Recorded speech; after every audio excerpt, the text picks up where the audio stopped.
Welcome to Rebel Watch. I'm David Kennedy. Joining me today is Collin, the daily Mississippian sports editor. We're going to talk a little bit of Ole Miss football tonight. The Rebels shocked the world and completely dismantled the Oklahoma State football team.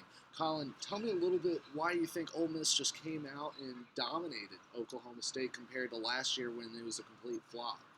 Last year, first of all, TCU deserves a little credit for what happened last year, but mostly Ole Miss, they didn't really prepare like they should have. There's a lot of things that went on that probably didn't let happen this time. They had a leadership council. They had a curfew. The guys didn't go out. And it's like the player said. Freeze preached it from the beginning. It was like we're going to prepare for this game. We're going to take advantage of this opportunity, and they did. They showed up. They dominated.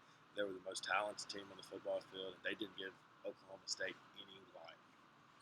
Now, two big players who will likely be declaring for the draft here soon, Laquan Treadwell and Laramie Tunsil. Tell me a little bit about their performance tonight. Laramie Tunsil dominated. That's what he does. They put Myles Garrett on him in his first game back, and Myles didn't do anything. They put Emmanuel Ogbah on him tonight. Emmanuel Ogbah didn't do anything. So he had a 2-yard rushing touchdown. Laquan Treadwell is Laquan Treadwell. He's the best wide receiver in the country. I don't really care what the Blendicott people say. If Ole Miss wanted to keep throwing him the football, Oklahoma State wasn't going to do anything about it. So they dominated. Let's be real. That's probably their last game at Ole Miss. They're two highly rated guys that are going to be in the NFL draft. So, but yeah, their sending out party was special for them. Now, not only them, but the senior class too. They've really changed the culture of the Ole Miss football team. Tell me a little bit what it was like 4 years ago and how much has truly changed in the program. Ole Miss walked off the field in Davis-Wade Stadium in 2011. They were a 2-10 football team. They were 0-8. They had a lot of things that just frankly weren't good. Some kids bought in.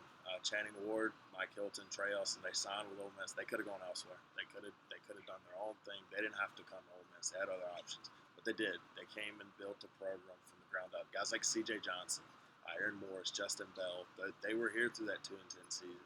And they built this program up to where they compete for SEC titles. This is a program that they didn't win the SEC this year, but they were 4th and 25 away from it.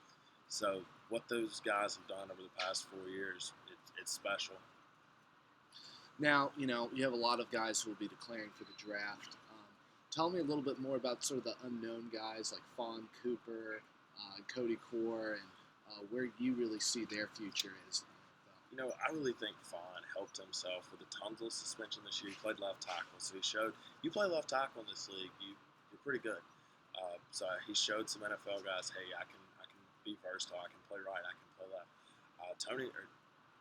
Cody Core, he's a freak athlete. He's got really good speed. So maybe somebody takes a chance on him.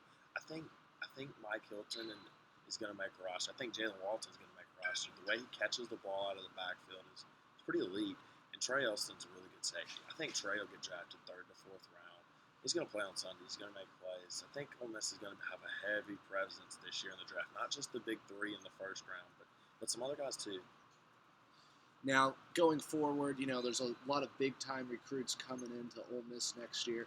What do you think the impact of this game has on recruiting? I wouldn't say that one game impacts recruiting, but here's the real deal. Ole Miss was the story tonight. They were the only football game on TV, NFL, college football. Everybody watched this game. They were the story.